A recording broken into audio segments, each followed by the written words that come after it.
we worked with them during the crypto wars when we were legalizing cryptography. And EFF's most important lawsuit at that time was the 1992 suit, Bernstein v. DOJ, which was a case that legalized civilian access to cryptography and ended the classification of cryptography as a munition. And this is why you have access to ciphers stronger than DES 50. And as a minor aside, part of that case, or part of that campaign, was that John Gilmore, our co-founder, who helped write GCC, helped write Solaris, designed the Spark chip, founded the first ISP, started the alt hierarchy. John built a computer to brute force DES 50, the defense encryption standard of 50 bits, which was the cipher that the NSA said was sufficient for civilian use.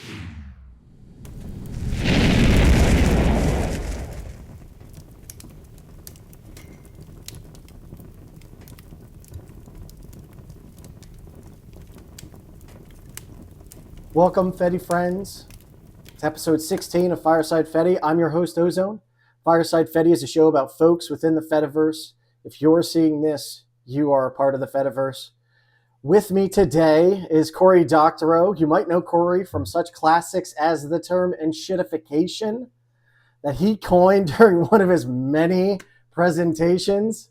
But besides having catch terms that even your grandparents can agree with about today's big tech platforms, Cory is also a science fiction author, activist, and journalist. He's had a few books that us on the open social web might enjoy, such as How to Destroy Surveillance Capitalism, and the Internet Con, How to Seize the Means of Production. Computation, thank you. Cory works for the Electronic Frontier Foundation, is an MIT Media Lab research affiliate, a visiting professor for numerous colleges. He holds multiple honorary doctorates, and might I add, I consider Cory to be one of the most charismatic and vocal advocates for digital privacy rights, and I am claiming now he is king of the nerds. And there's just so much more to say about Cory, but I recommend everyone go look up his Wikipedia, because if I have to talk about all of his accomplishments, we'll run out of time. Cory Doctorow, thank you so much for joining me. I'm obviously blown away and honored to be able to speak with you. And before we talk about anything, how do you like to be addressed? Cory is fine. Cory, okay. We were talking earlier, and I thought it was doctor. No, professor, Dr. Doctorow. Yes. But only in Germany, and only because it makes me laugh to hear Germans say it. And because particularly Austrians believe very strongly that if you have any kind of degree, it should be your mode of address. Like if you have a master's degree, they'll literally call you like magister whatever.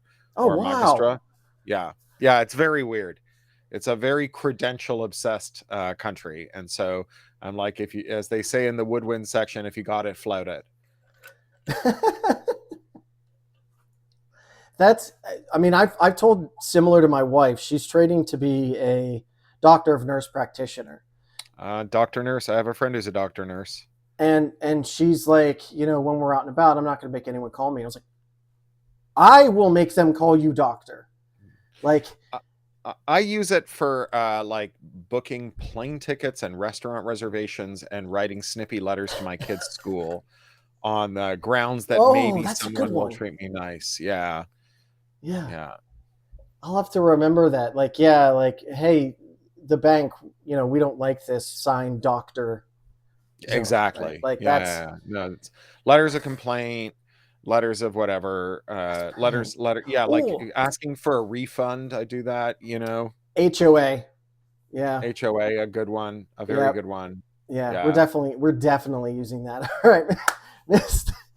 Cory, how did you get to where you are today? Did you grow up just like, I'm just going to stand up and be loud and vocal about all of this shit that is awful, and no one's going to tell me to sit down and shut up?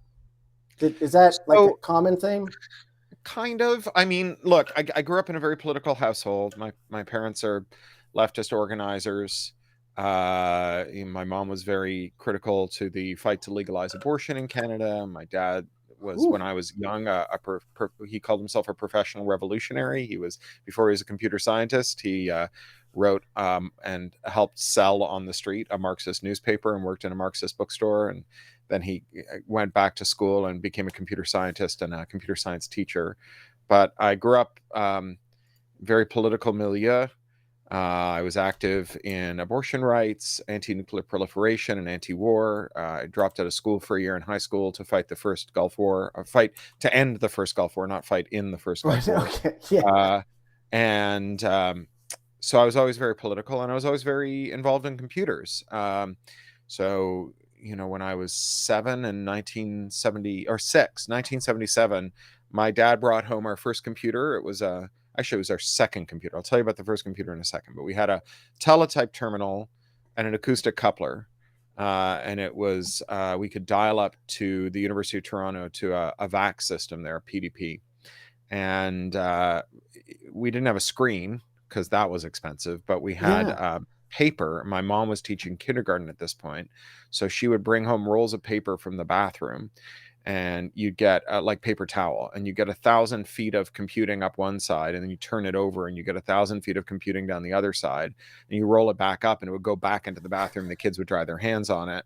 And so I started computing. That's really my first computing experience, except for the other computer I had, which I was very amused to see hit the front page of Hacker News today. Someone else posted it, which was a thing called the Cardiac, which Bell Labs released as a way to teach people about computing fundamentals.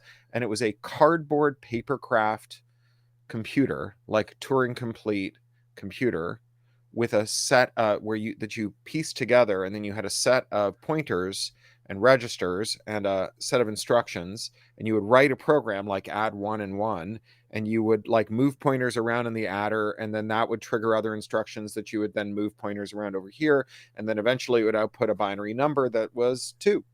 It was very slow. It would take all day to do that. But when I was about 6, I was endlessly fascinated with my cardiac. And so I was very technical.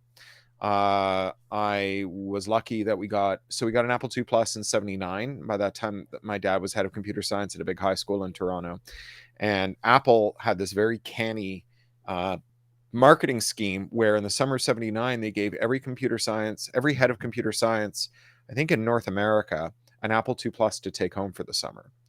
And so my dad had been Whew. teaching computer programming to students with batch programming.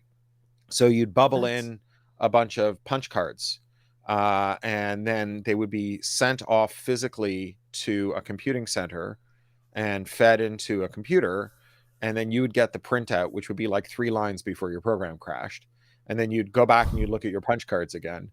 And so this was obviously a very hard way to learn to program. And, as soon as my dad saw interactive programming at a price point that was, 3 figures or 4 figures instead of 5 or 6, he realized that even if all of, 25 students were sharing this one Apple II Plus, that they would have more computing practice and they would be better programmers. They would learn more about computer science than they would by doing this ridiculous thing where they were bubbling in punch cards. And so I spent that summer and then the rest of my life with computers. And we got somewhere that summer, we got a Hayes modem card, 150 baud modem card, and we didn't have any free slots in the Apple II Plus, but what we did have was an 80 column card that allowed us to have 80 columns of text on the screen, and that also did lowercase. And this to me seemed completely frivolous. I didn't understand why I want either of those things when I could have a modem. And so I don't think I saw a lowercase letter on a screen for like the next 5 years, because the modem never left the computer. And I got very into the local BBS scene. And Talking other people is addicting. Yeah. And so I'm doing this politics stuff. I'm doing computer stuff, doing all the other normal things. Well, and the thing that I kind of took away with it is like you were kind of on the front end of folks kind of our age, mid to late 40s. Like you were kind of, at least for me, I didn't get one until I was like 5 or 6, and that was 1986, right? But Right.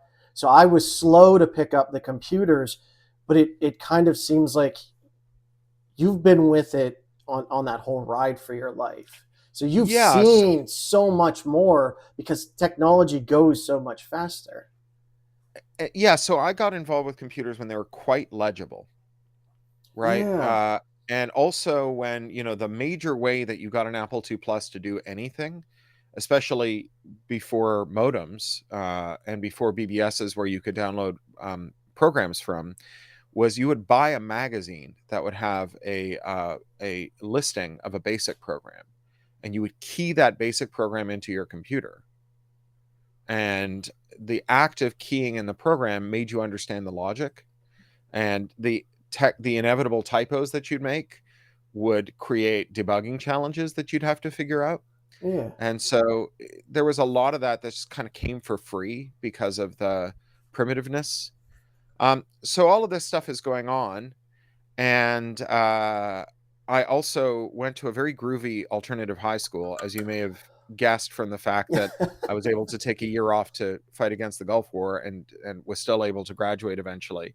And it was a extremely unstructured, self-directed program in Toronto, part of the public school system. And I ended up spending 7 years graduating from a 4-year diploma. In addition to taking the year off to fight against the Gulf War, I took a year off and lived in Mexico and wrote stories So because I you're had a. so Hmm? you're like extreme liberal because you're very smart, is what you're saying. I Like, don't know about that. I wouldn't call right, myself a liberal either. I'd call myself a leftist. I think there's an important distinction there. is My that friend, is that how a lot of some of the internet sees you though? Like, do you get a lot of hate because of that?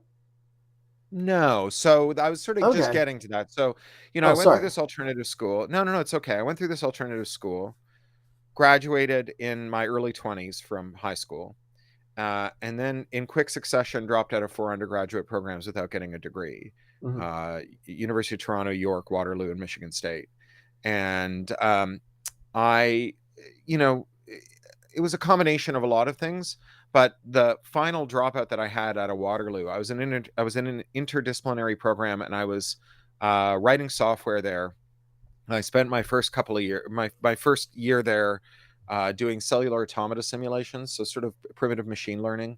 And then I decided I wanted to do my thesis project because it was a program with a thesis year on deviant sociology and the internet, and particularly just like weird shit that people do online, which I think is a huge motif now, and about how the internet was going to make us weirder. At the time there were these ads for AT&T ISDN, the Oh "You yeah. Will" ads that Remember were those? all about how the internet would make life more normal. So it was like, have you ever tucked your child in from 3,000 miles away? You will. Uh, have you ever, like, and it's true, I have done It's that, right? prophetic. But they didn't have like, will you, have you ever hounded a member of a gender minority to suicide from the other side of the planet anonymously? You might not, but someone is sure as shit gonna, right? Or have you ever done like, have you ever, catfish someone or troll someone? All these things that are sort of fall into deviant sociology, including stuff that I'm very fond of, like pen testing and vulnerability reporting, and just making mashups, copyright infringement for fun, all of that stuff. So I wanted to write this undergraduate thesis. And my idea was that I was going to do it in hypertext, and I was going to, as a CD-ROM, and I was going to embed all of my references so they'd be clickable, because none of them could be referenced through normal ways because they were all media, right? They were all online conversations, chats I'd grabbed, and Usenet posts and stuff from FidoNet, so on. And my advisor, who was amazing, this woman, Ann Dagg, met with the committee, and they said, tell him that he has to present it on 25-pound, 8.5 by 11 bond, double spaced in a non proportional typeface, because that's how our theses work. And right around then, like within days, I got a job offer to program CD-ROMs for Voyager in New York, which was the coolest multimedia company in the world at the time. And I was like, stay here, pay you, don't do hypermedia, drop out, get paid 10 times what I'm making working in a science fiction bookstore, make multimedia. So I quit. And from Can't there, I imagine. went to. Hmm? Can't imagine why. Yeah. And so from there, I had this idea that well, I got a little contract work helping people like set up LANs. Like you'd have a little ad agency or Oh, whatever, and you'd have a bunch of computers, and you were yeah. floppy netting, sneaker netting things around. So I'd set up a LAN and an ISDN modem, and put Ethernet cards in all the computers, get a file server and a remote backup solution. Just sort of contract work. And I got the idea that some creative agency might pay me to make them a Gopher site. And I finally sold someone. So I went around showing people Gopher. And I found someone who was willing to do it. And sort of like 2 days into the project, I said, I need to come down and meet with you because I've just seen this thing called NCSA Mosaic, and it's going to blow your mind. And we shouldn't do a Gopher site. We should make a website. So I started making websites. And one of my clients ended up, he and I, along with a neighbor of mine, did a startup. We raised $19 million in the capital markets, and we in 1999, and we did a startup called Open Cola. We hired most of the programmers for the Cult of the Dead Cow, and we started building an open, free Gosh. search engine that was peer-to-peer. So a way of doing file sharing and search that was peer-to-peer, something like a cross between Nutella and Google. And our VCs really liked this idea until Napster got sued. And in the lawsuit, their VCs and their VCs limited partners were all named. So like the insurance companies that had given the VCs the money to invest got named in the lawsuit against Napster. And our VCs limited partners called them up and said, tell me you haven't invested in any peer-to-peer companies, right? And then our VCs called us up and said, explain to us how we are not going to end up being destroyed. And so I started to look around for someone who could cool out our money guys. And I talked to our coders, and the CDC people were like, yeah, well, you should talk to EFF. We worked with them during the crypto wars when we were legalizing cryptography. EFF's most important lawsuit at the time was the 1992 suit, Bernstein v. DOJ, which was a case that legalized civilian access to cryptography and ended the classification of cryptography as a munition. And this is why you have Whoa. access to ciphers stronger than DES 50. And as a minor aside, part of that case, or part of that campaign, was that John Gilmore, our co-founder, who helped write GCC, helped write Solaris, designed the Spark chip, founded the first ISP, started the alt hierarchy. John built a computer to brute force DES 50, the defense encryption standard of 50 bits, which was the cipher that the NSA said was sufficient for civilian use. So he designed an ASIC, and then he commissioned. I know you probably want to hear what happened next on the show, but the following section is only available on the Fediverse. These uploads to big tech platforms such as YouTube, they're just to spread awareness about the Fedi. They were never supposed to be the official way for you to watch the show anyway. So go on and get the full episode on video.firesidefedi.live. It is absolutely free. Just a different website. This video will now continue from a bit later in the conversation. So far, I heard you haven't done much in the computer space. You're kind of new to this computer thing. Right? Yeah. So anyway, I start talking to EFF about this stuff, and we really got on well. And I went out to San Francisco to open Cola's San Francisco office. And EFF had just been evicted from its office because this was the dot-com bubble, and assholes like me kept moving to San Francisco and bidding up the rents. And so their landlords kicked them out so they could rent to a dot-com like us. So we had an office. It had an extra room.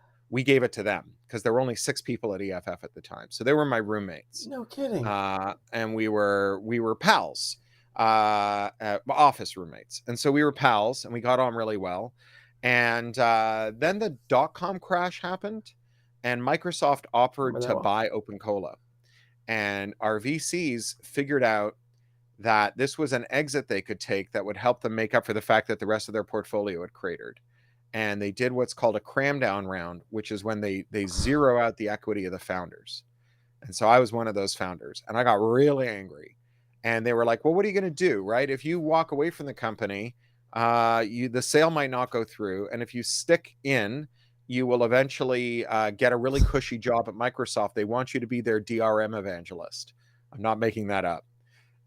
and, and so, Wow, they missed the mark a little bit there. yeah. So I was having Oh, this debate with them, and as a long shot, I went to EFF and I was like, you don't want another employee, do you? I mean, it would be increasing your staff by 1/6, you 6-person organization. And they said, oh, we don't know if we can afford it. We're not really sure what you do. I mean, obviously it sounds great, but I don't think so. Let us think about it. And so I hired a moving van. It was driving from Toronto, packed up my stuff. My relationship in Toronto had broken up, and I'd started dating a woman in San Francisco. I broke up with her, and I found a room that I could rent in Toronto from one of my programmers, one of OpenCola's programmers, who had an extra room. And so I booked a plane ticket, and I was flying back to look at the room, figure out what I was going to do with the place that my ex and I had shared, see my parents. And it was a Friday afternoon, and my phone rang, my giant flip phone, and Sherry Steele, who was the executive director of EFF, said, we found some money and we want to hire you. You're going to be our liaison to the startups, and you're going to help startups figure out how to be involved with EFF. We'll call you our outreach director.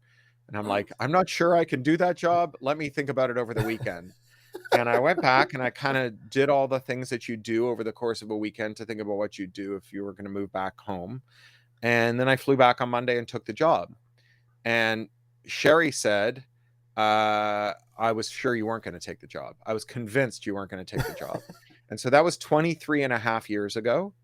And I've been with EFF ever since. And that's how I ended up where I am. So that's the story of how I ended up where I am in this intersection of politics and technology. wow. That's and with many more to go, right? Like what? So you've been through a lot of computing's modern era, right? Like, Yeah. and we still have a ways to go. What do you forecast? What do you think it looks like? Is it like last year? Is it, No, something it's not going to totally be new? like last year. So some stuff has really changed in this year, and it's it's Trump, right? And there are a lot of things we can say about what's going on with Trump. We can talk about Doge and the reckless use of AI in government context and so on, but those aren't really the things I'm campaigning on. I'm lucky to work with a big organization that has lots of people who campaign on lots of things. EFF was the first organization to sue Doge and Elon Musk by name on behalf of federal workers whose privacy had been violated under the 76 Privacy Act. And so we're this is an issue where my colleagues have really covered themselves in glory and are doing really well, but it's not my issue. My issue, the thing I've worked on since my first day at EFF, which was a week before I formally started, because there was a secret meeting we'd found out about. My boss asked if I could go to it, where they were talking about making it mandatory to have DRM in all computers, to make all free software illegal, and to have every new computer approved by the FCC. It was a thing called the broadcast flag. And I went to the first meeting of the broadcast flag in a hotel in Los Angeles. And it was really one of those things where it was like in a third locked sub basement where the lights had gone out, behind a sign that said, beware the leopard. And we'd had a supporter who'd been coming home drunk from a bar at the National Association of Broadcasters conference in Las Vegas the week before, and he'd stumbled on the planning meeting for this and told us about it, and that's how we found out about it. So my first day at EFF, which was a week before I went on the payroll, I started working on this stuff, and it's all I've worked on ever since. And one of the great barriers that I've come up against whenever I've gone around and talked to people about this, because I was for many years EFF's only international employee. I was their European director, but I worked on everything, everywhere in the world, 33 countries. And the thing that every country that I went to, when I said, you should not make it illegal to break DRM, because that is going to mean that whatever America does to restrict its technology, you will not be able to undo. your domestic technology sector will wither, and you will not be able to make complementary goods and services like third-party printer ink or whatever. And they all said, that sounds very good to us, except the US government has made it very clear that if we don't have a law that bans breaking DRM, we can't have free trade with America, and they will put tariffs on our goods. So this thing just happened, right? What was it? Liberation Day? And now the threat that Donald Trump is going to put tariffs on people's countries if they don't toe the line on tech policy, it's over, right? That's not a threat anymore. And you have all these countries that are trying to figure out what to do to retaliate against Trump for tariffs. And the main retaliation, the one that certainly our prime ministers in Canada since Trump took office, Carney and Trudeau, has come up with, is retaliatory tariffs. Retaliatory tariffs, they're a tactic from the 19th century, and it is a way that makes everything in your country more expensive, which is a very weird way to punish America. As I say to Canadians all the time, this is like punching yourself in the face really hard and hoping your downstairs neighbor says, ouch. And if there's one thing the elections of the last 2 months 2 years have taught us, it's that any politician who makes things more expensive won't have a job. And that means that we are really in a place where lots of countries would be very well advised, both economically and politically, to think about things other than retaliatory tariffs. The most profitable lines of business of the most profitable corporations in America, the corporations whose CEOs sat behind Trump on the dais at the election, are all grounded in DRM, right? The $100 billion Apple takes out of the world's economy with App Store fees. The $100 billion Google takes out of the world's economy that way. The fact that printer ink is $10,000 a gallon, the most expensive fluid you can buy as a civilian, right? You print your kids' homework with colored water that costs more than the semen of a Kentucky Derby winning stallion, right? All of those lines of business, the fact that you cannot fix a car or a ventilator or a tractor without manufacturer's tooling, manufacturer's permission, and fees to the manufacturer, all of that is grounded in the fact that you can't break DRM.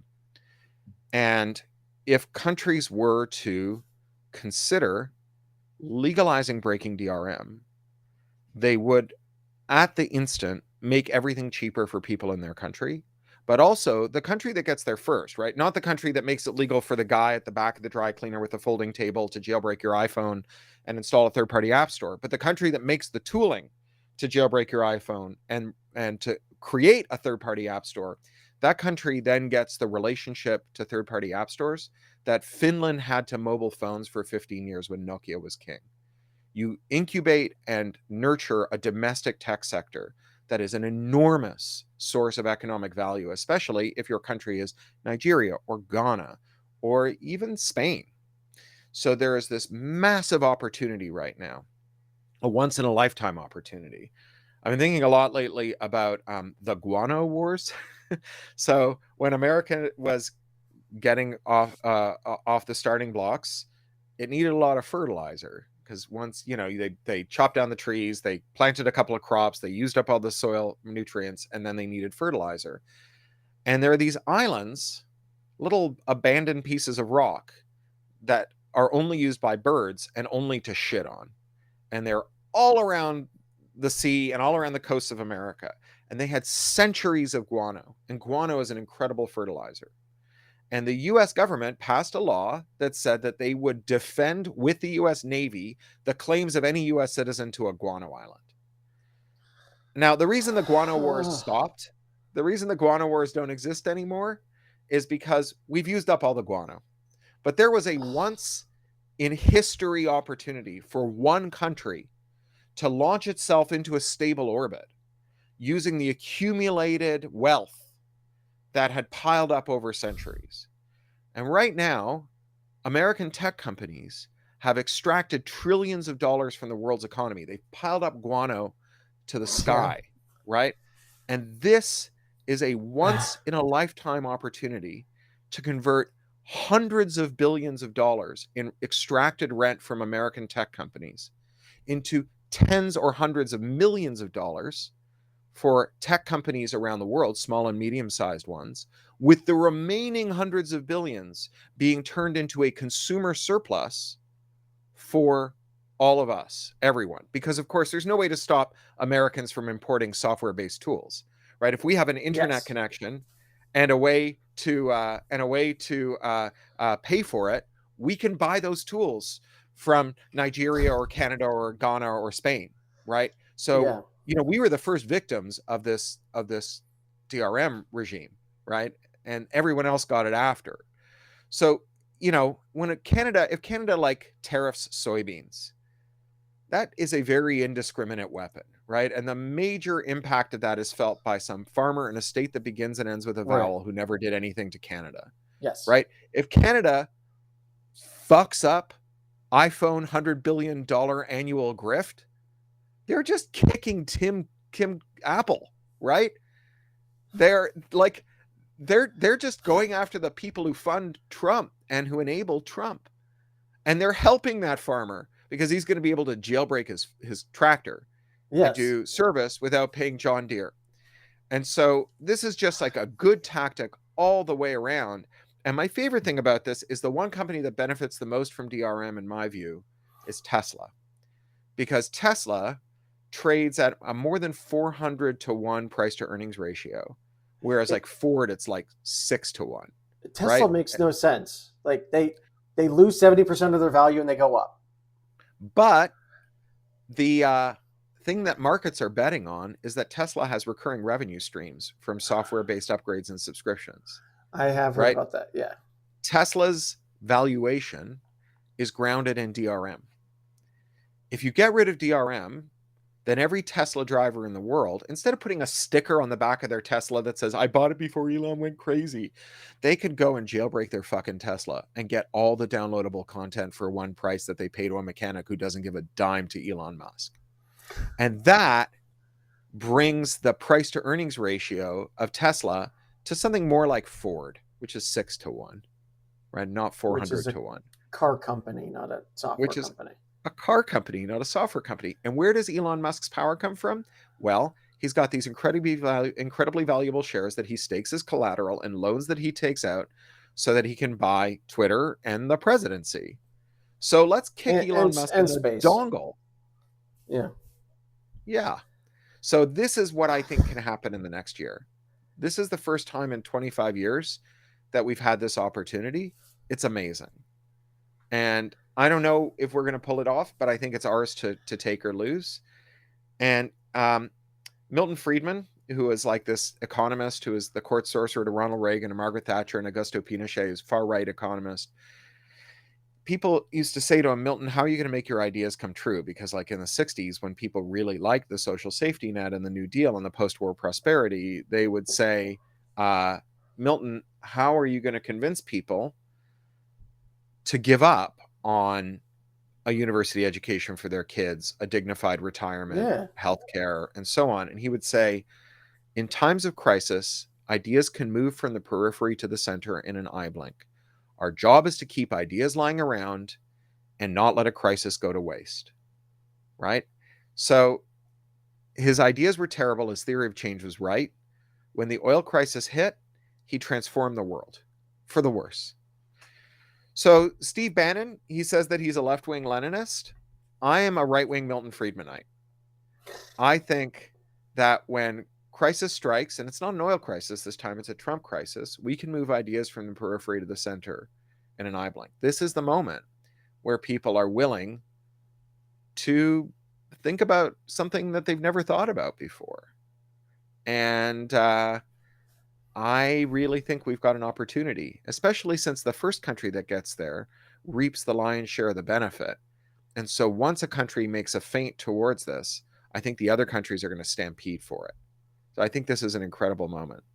Well, and I think, and that's what I was kind of hoping. Where it started, it sounded like it was, you saw, especially with America's influence, locking down the world.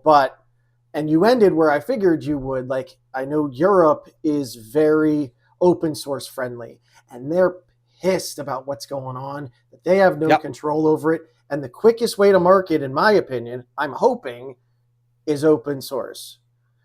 You have Right. billions of dollars of code waiting right there. I don't know if you're referring to the Fediverse as well, but I'm hoping, that again, that they see all of this amazing value sitting right here that we can put the country on and get away from that bullshit. That's been my hope. Yeah, I don't think they're going to do it because they value openness per se, or even software freedom. It's self-defense. I think they're going to do it because they want to know what's inside the box. And I don't know if you saw the Libre Planet talk. I think it was 2018 by Benjamin Mako Hill, his keynote about open source and free software. And he said that, obviously this is a tedious debate we've had for a long time, but he said, look, 20 some years ago, open source and free software meant the same thing, but they emphasized different things. So open source emphasized code quality, right? It emphasized the instrumental benefits that arose from transparency, right? Yes. That's open source, right? It's going to help you make better code cheaper. Free software emphasized freedom, right? It emphasized the ethical considerations. So free software, and I heard Stallman say this more than once, that like he would rather use a subpar tool that was free than an excellent tool that was proprietary, not because he was an ideologue, but because he worried more about how things failed than how they worked, right? If sure, it might have more features, right? But if it doesn't, if like the people who make it can shitify it, right? If the people who make it can confiscate features or do other bad things to you, spy on you, then how it works is less important than how it fails. This is like the argument for worrying more about the brake in your car than the accelerator, right? It sucks if your car can't go very fast, but it sucks even more if it goes very fast but can't stop. That's what I always tell people. The brakes are the most important part. No one ever listens to me. Yeah. So, this is the thing that happened 20 years ago. And then we had a series of junctures where we had to decide whether some practice, some license, some activity, or some tool qualified as open. And if all we asked was, does this improve software quality? There were a lot of things that fell into the open bucket that wouldn't have fallen into the free bucket. So TiVoization, cloud computing, and so on. Those are the big ones. And now here we are 25 years later, and we live in a world in which software freedom for individuals is almost non-existent rather. We have all the open source we can want, right? If you want to know what software Google is running on, it's on GitHub. You can look at it. You can run it yourself. You can check commits into it. Maybe Google will run your commits, right? Maybe Google will run your patch, right?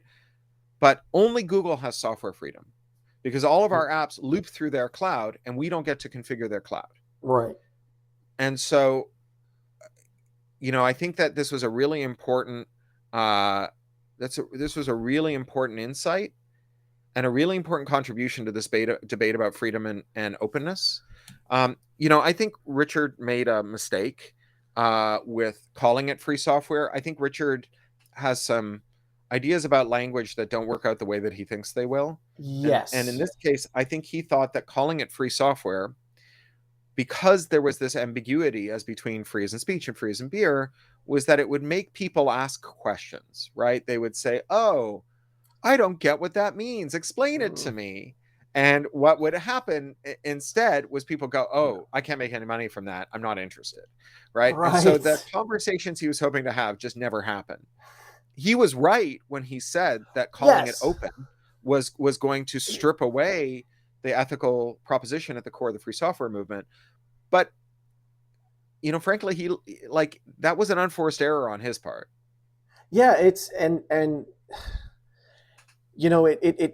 used to be that folks like us were extremists, right? Like this doesn't happen. And as it's been kind of prophetic that we all see that these kinds of lockdowns happen, he is our, spokesperson that a lot of people look at and it's like, well, that doesn't make sense. And his message is not what he's saying is right. We all know it's right and it's all come to pass, but the way he's saying it is hard to interpret, as you said.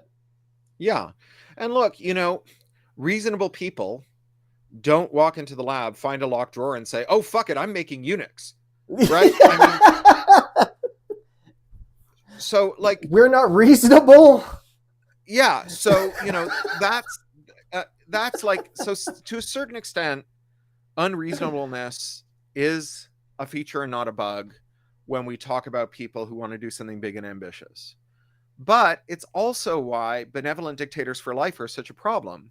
Yes. Because the skill set, the unreasonable skill set that comes to bear when you start a project is not good for sustaining it. And there is a very interesting contradiction in the world of sort of public benefit software, or I forget what we call it at EFF, public interest internet projects, like Wikipedia, the Internet Archive, sure, WordPress, Free Software Foundation, and so on, is that a lot of these projects were founded by benevolent dictators. They ran as benevolent dictatorships, and most of them still run as benevolent dictatorships. There have been very few people who stepped down and handed things over, including people who self-identify as socialists or leftists or Marxists. They still are running this not with a committee of stakeholders or a worker co-op or whatever. They're running it themselves. They are the ultimate decision maker. The one major exception is Wikipedia. And weirdly, Wikipedia is the only one founded by a libertarian. Right? Jimmy Wales. Jimmy Wales is like a hardcore Ayn Rand reading libertarian. He calls himself an objectivist. And uniquely among all of these people, he's the one who's like, oh no, Wikipedia is too important to be run by just one guy who's like a unitary genius. We need a committee to run this thing. It's very weird. This is Donald Trump asking for help. That's very weird. Look, and I know most of these people, and I love them all. They're great, and I thank them for the service they did.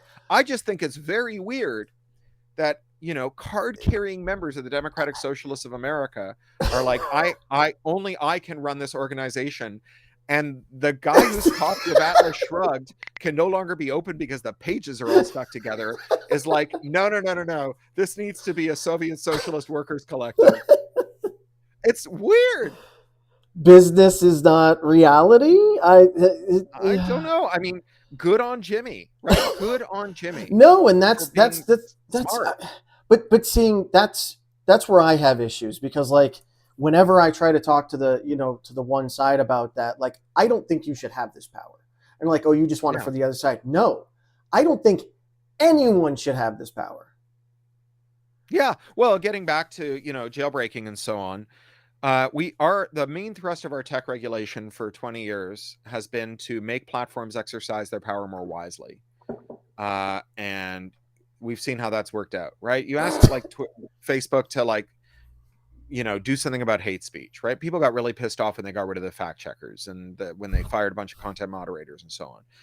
But, the reality is, if you ask Facebook to get rid of hate speech, this is a very hard to administer policy. You have to like decide what counts as hate speech. You have to define it. Then you have to like take a specific act and determine whether it meets the definition. You're never gonna do it right. Well, and then you have to figure out whether or not Facebook, like, so say you decide that it was hate speech and Facebook let it happen, then you have to decide whether they took reasonable technical steps to prevent it. Right. Which means that you have to understand their infra. And like, to a first approximation, everyone who understands Facebook infra is a Facebook employee. So now you have to go and like depose Facebook employees, right? So like 7 years later, you have resolved one question, and it's a question that arises 100 times a minute on Facebook. On the other hand, if we legalize jailbreaking, so it's easy for people to leave so they can do federation. This is where I come down on the other side of many Fediverse people. I think we should federate with threads. I think we should federate with threads so people can leave threads. I'm going to say this. Right? I think we should federate with everyone, because every new single person, any entity, big or small, you make the whole network that much stronger. I understand the network effects argument. I'm making a slightly different one, which is that there are people who are on Facebook because they like Facebook. Will never because they hate Facebook more than they like their friends. and leaving Facebook means leaving Mhm. their friends. I think That's if we fair. make it easy for people to leave, they'll go. You know, when Facebook started, everybody who would have used Facebook was already a MySpace user. And the way Yeah. that Mark Zuckerberg resolved that issue was he gave people a bot. It was a scraper. You gave it your login credentials for MySpace. It would go to MySpace several times a day, Right. Yep. scrape Yep. everything I away, remember and put it this. in your Facebook inbox, and you could reply to it.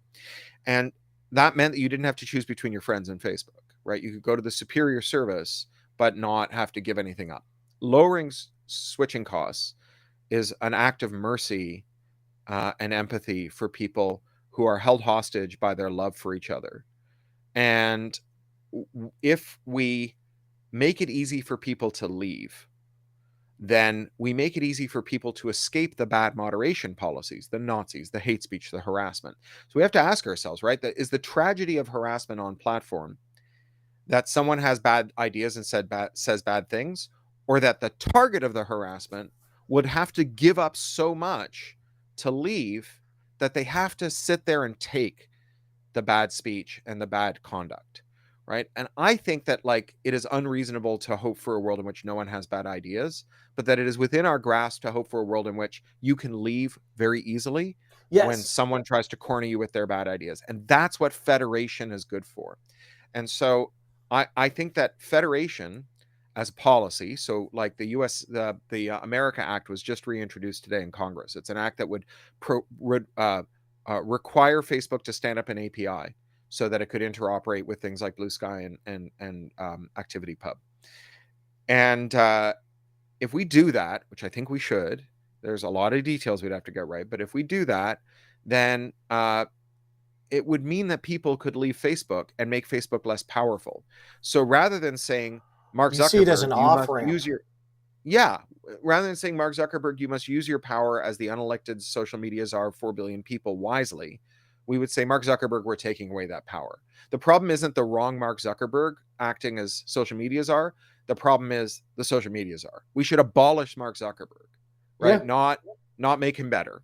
Mark Zuckerberg can crawl up his own asshole and die. I don't care. I just care about who else he takes with him. I wouldn't wish that on Mark Zuckerberg's asshole, but I just want other people to be safe to leave, right? I want people to be safe to leave. no, I've never looked at it from that angle, and it's 100% right. You don't open up a door to the next room and say, you can stop being hit by your lover, just walk out the door as they're still being hit by their lover. And this is the difference between a leftist and a liberal, is leftists care about power. That is formally like one of the major differences. Stephen Bruce says, to find out whether someone's a leftist or not, you ask, what is more important, property rights or human rights? And if they say property rights are a human right, then they're not a leftist. And so if you think like property rights are a way to get people human rights, like maybe it's a way to get people a house, that's fine. But if you think a city with 1 million empty houses and 1 million homeless people should solve that any way other than moving the 1 million people into the 1 million empty houses, then you're not a leftist. And so you have to think about power. You have to think about power and not just voluntarism, not just markets, not just whatever. You have to say, like, if someone volunteers to sell you their kidneys, are they really volunteering if they don't have any money? If it's the kidneys are starving, or kidneys are the kids starving, right? And so that's the leftist position. It's to think about power. Wow. All right. Do you have a couple more minutes?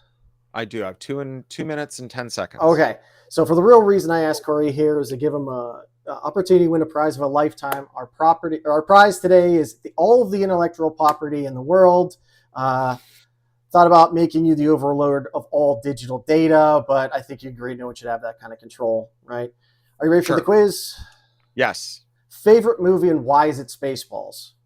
Ha! It's not. It's oh God, I just blanked. I'm so tired. It's God, what is my favorite movie called? It's by Terry Gilliam. It's a riff on 1984. There's a woman with an ornithopter. Oh, I know that one. Yeah, Brazil. yeah. Of course, Brazil. Yes. I think I'm getting Alzheimer's. Baron Munchausen is great. Brazil is my favorite movie. Okay. Coffee, black or cream and sugar? No, black, and I make it with Ethiopian Yirgacheffe beans in an AeroPress, and it's so delicious. Sci-fi, fantasy, or mystery? I'm writing science fiction thrillers these days. So how about science fiction thrillers, which is a mystery? Okay. What does an alternative university Cory do? Alternative universe or university? Alternative universe Cory. Alternate universe. Well, I'd be the DRM evangelist for Microsoft, clearly. Oh, okay. Well, I called up another universe, and he owns a digital store. He isn't technical though, so he got a punch card hole puncher, and he thinks that people want the chads that are created. He hasn't sold any yet, but if you want the bits, he has buckets. Selling bits. Yeah. Right. My mom put herself through university as a key punch operator, so that is in fact a job you can have. Yeah. Superheroes, capes or no capes? Either way, but wear trunks, not Speedos. I'll skip the last question. Congratulations, Cory. You got every answer either correct or incorrect. Good job. Our community member, logo developer, was tasked with delivering your prize, but when I said the prize was IP, he misunderstood. He brought over a collection tube for me to fill, and no, we're not going there. So I'll make sure to punish logo appropriately. You're in luck. Yeah. You're in luck. You're definitely a dad, and I love that, and I appreciate that. But sadly, that's the end of the show today. Thank you so much, Cory Doctorow, for talking to me, and thank you so much for all the freedom work you do. Please keep doing what you're doing, and know that we're all behind you doing it. Thank you all. Thank you to all of my Fedi friends that join me live and afterwards. And remember, you are perfectly you. Have a great day. Bye. See ya.